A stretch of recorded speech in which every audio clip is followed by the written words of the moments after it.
Okay, so here's the deal. This, for the most part, is accurate. There's a whole bunch of stuff in this that you actually need to remove. So if you removed your engine cover, which would be right here, and then you will have to remove the whole housing for the air filter and this bottom piece. But there's actually a couple things that you also need to remove. You need to remove the battery first, get that out of there. There's going to be a clamp that you're going to have to also remove. There's going to be a ton of stuff that you will have to get out of the way, which is removing all these little hoses. I got lucky the first time by putting them all back together. They just kind of made sense because they were kind of bent in a certain direction.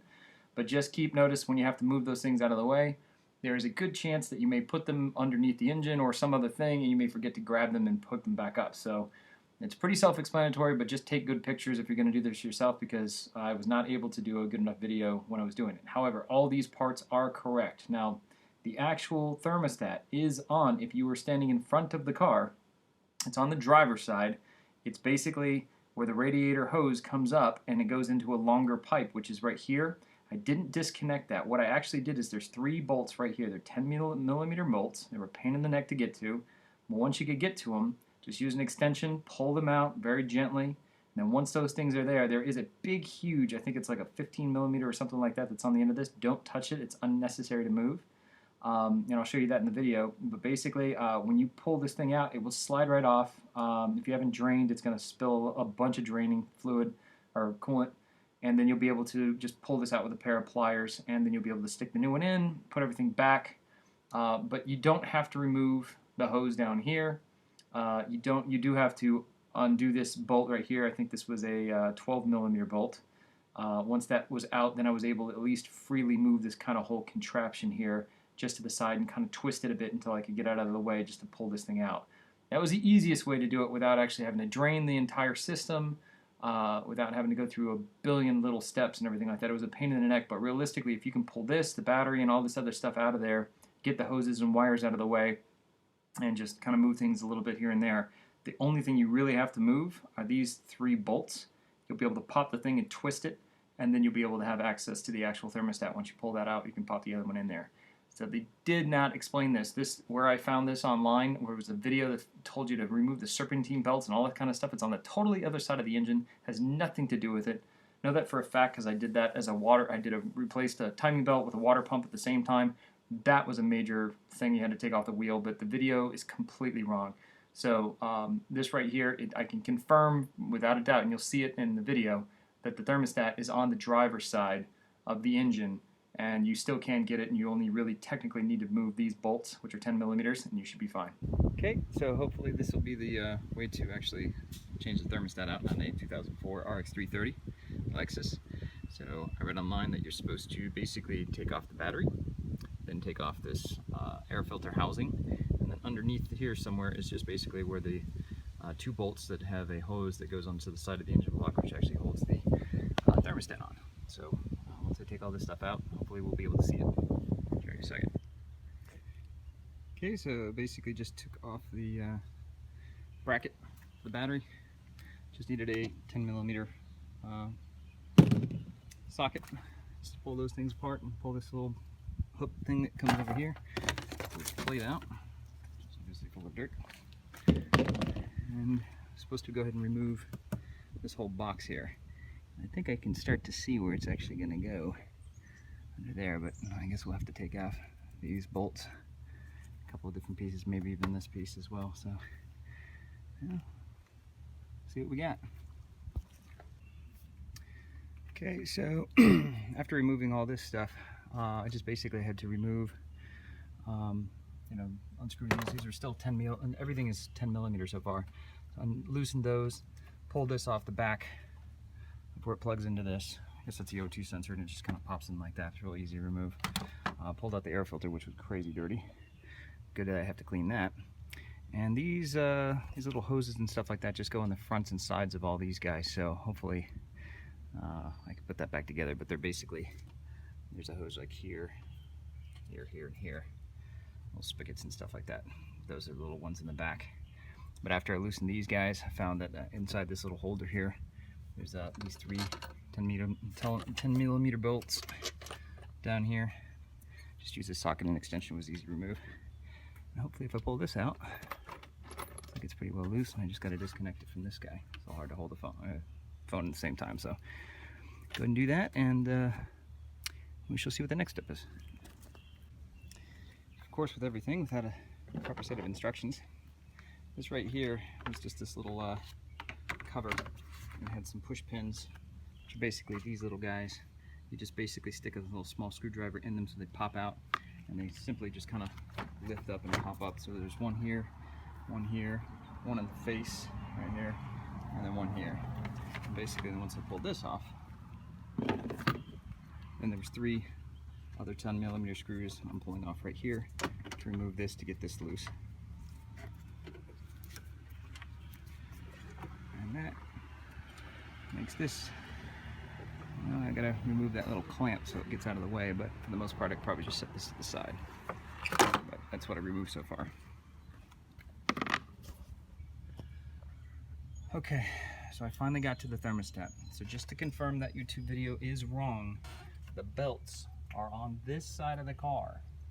You don't need to remove a belt. You don't need to remove a stupid idling pulley or any of that kind of crap. You do, however, have to remove all this stuff.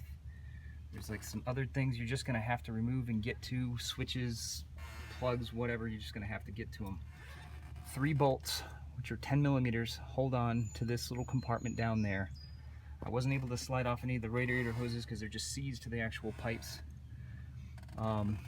Leaked everywhere, but for the most part everything's still kind of attached where it needs to be. So really, if you can get to these bolts, once you finally get to them, which are a major pain in the ass, you can finally pull this thing off and just kind of move it out of the way and use some pliers to pull it out.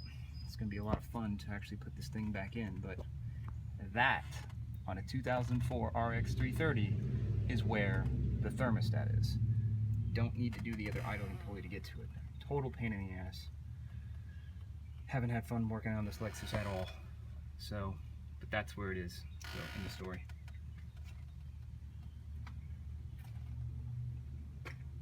Hopefully that thermostat isn't bad, or is bad.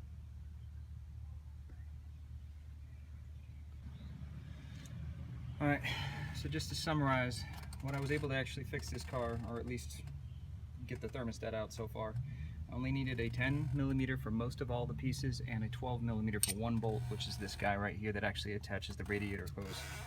I did use, looks like a 1/16 or 3/16 Allen just to get the cover plate off. I used a pair of these kind of pliers just to pull hoses off and those type of things, but didn't really need a lot of that stuff. But for the most part, I didn't release this hose down here for the radiator. I just released the bolt so I could get it out of the way and turn it, but that is where the 3 bolts that had to come off. There's a huge bolt right here. Don't mess with that. It does not need to be turned at all. This looks like it has a screw, but it just has this little clamp that goes back onto it. But for the most part, really, if you get the battery out, some of the stuff, I mean, you're just gonna have to grin and bear it like I'm doing it right now. It's just pull a whole bunch of stuff out and get it as much out of the way as you can possibly. Take this off, take all these little things off. This hose did not need to come off.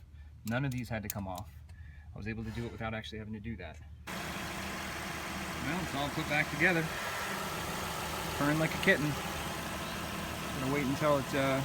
I'm actually really surprised that I got these hoses right the first time. Hopefully I did get them right. Looks like they're right. Alright, running. Starts a little bit weird. I think it's because I gotta get a screw to hold that down. It's not getting sucked in as properly as it's supposed to be. I'm gonna take it for a quick spin and see how it works. Alright, so this is the last thing in the process. I needed to make sure, which caused possibly the problem in the first place, is I didn't burp the air system when we replaced the timing belt and the water pump the first time, which made it cause all those overheating issues, because I never had them before I actually did that procedure. So, coolant looks like it's full here. It's basically been sitting here. I kind of just made my own makeshift burp thing where I just stuck it in there and then just duct taped around it and stuff like that, so it's secure. So you don't have to spend that 25 bucks on that thing I see online for burping it. But it's been sitting for, see what the temperature is. It's been sitting, the clock has been running for about 9 minutes.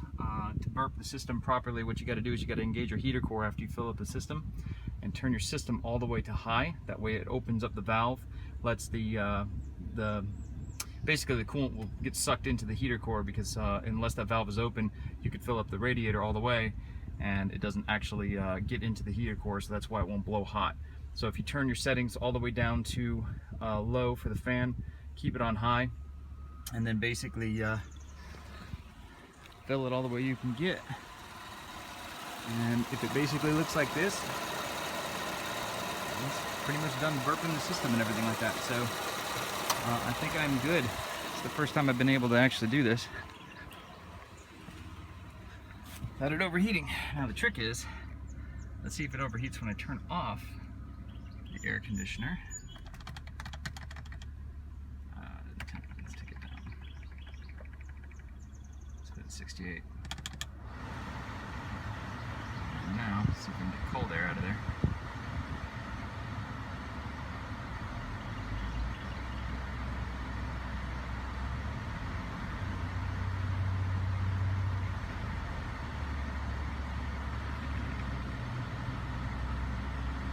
It's blowing cold.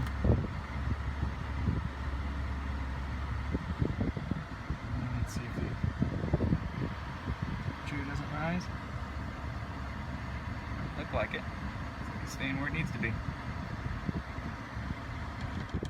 So I think for the most part we're good to go. So if you are going to replace your thermostat, do not forget to burp your system. It's got to be the most important step in the whole thing. Otherwise you probably will have overheating issues later, which kind of defeats the whole purpose of replacing the thermostat. Hope this video helped. At least get rid of the confusion of where the actual thermostat on the side of this engine is. And wish you good luck. One more tip, and this is totally unrelated, except to one thing. When you replace the battery in this car, these windows don't work anymore. Obviously I can go up and down here, but the window switches don't work for the back, and I thought that would bust it. But actually what happens to fix that, which is a very interesting trick, they will work back here.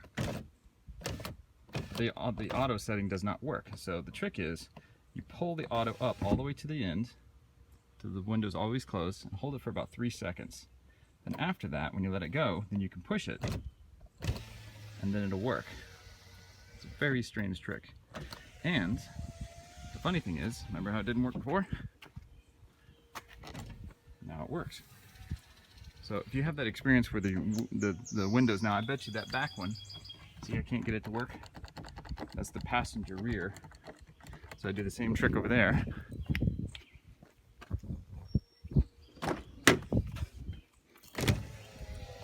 And all I have to do is just go up and hold it for about 3 seconds. And let go.